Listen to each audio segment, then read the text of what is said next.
Hey, Steve Stine from Guitar Zoom here, and I want to help you out with something if you're learning how to play bar chords or you're interested in learning what bar chords are.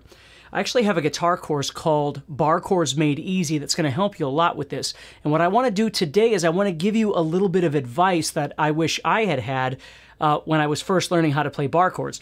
Bar chords were a huge struggle for me, and that's one of the reasons why I wanted to make a guitar course specifically about bar chords, is not only to learn how they work on the fretboard and how to play them and that sort of thing, but kind of get insight on the best ways of being able to actually construct them so they're quicker and they feel more comfortable, because that's one of the really big things that that people tend to have a problem with. So I want to help you with that today. So let's say we were making a 6th string bar chord. We'll just go with, like for instance, a G major bar chord here. And again, we talk about all this stuff in Barre Chords Made Easy if you're interested in learning bar chords, okay? So we've got this bar chord here. Now, when I was a kid and I was learning how to play, the biggest problem that I had was I couldn't press the strings down. I could make the shape. I had memorized what the shape was, but I couldn't get the notes to actually function. And over the course of time, what I found was there's a couple things that I need to do to make it a little bit easier for me. So the first thing I want to explain to you is that my leg is a little bit elevated right now. You can see the top of my leg sitting right here. So it brings the guitar up a little bit. And the second part is that the guitar is at a bit of an angle, okay? It's not sitting across my guitar like this. It's up a little bit at an angle like this. The third thing, which I will show you, I'll turn just a little bit here in a second and show you, but when I grab onto the guitar and I'm going to strum, what I want you to notice is that I kick the neck out just a little bit, because when I go into strum, I kind of pull the guitar back a little bit like this, and it sends the guitar neck out a little bit. So instead of being straight across my body like this, it's sitting at a bit of an angle like this.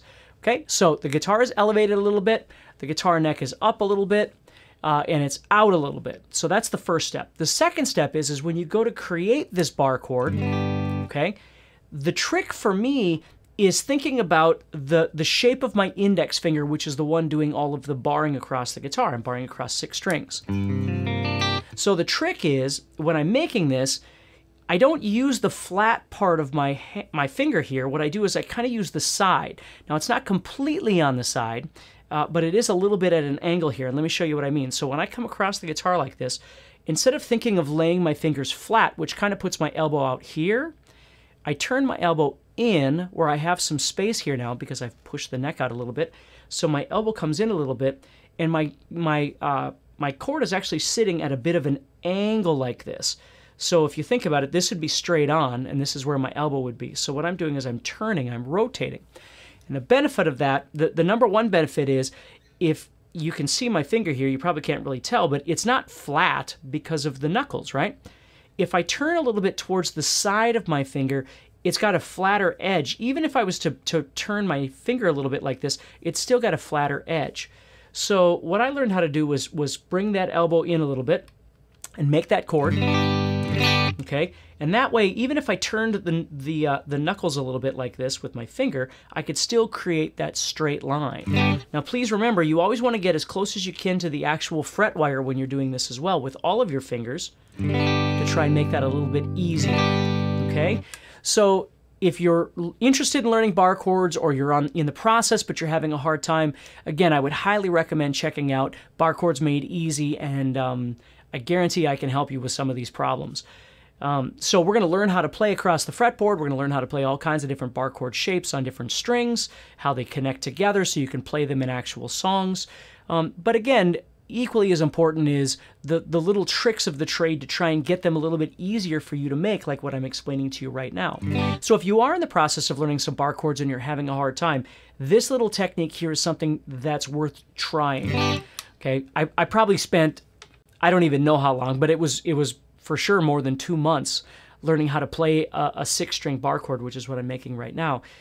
And when I was a kid, I just couldn't get it. I couldn't get the notes to work, and it was extremely frustrating. And that's when I started just kind of learning how, if I repositioned the guitar and the neck a little bit, and then I repositioned my arm a little bit, I could make that much more comfortable. Okay? Now, the last thing I want to explain to you as well is, always remember the other big benefit of bringing your elbow in a little bit like this is it's going to send these smaller fingers this way.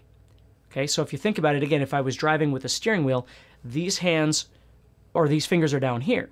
But if I bring that elbow inward, it turns these fingers up here. So when I'm making this bar chord, that's what I want. If I'm turned this way, those poor fingers aren't going to reach very well, okay?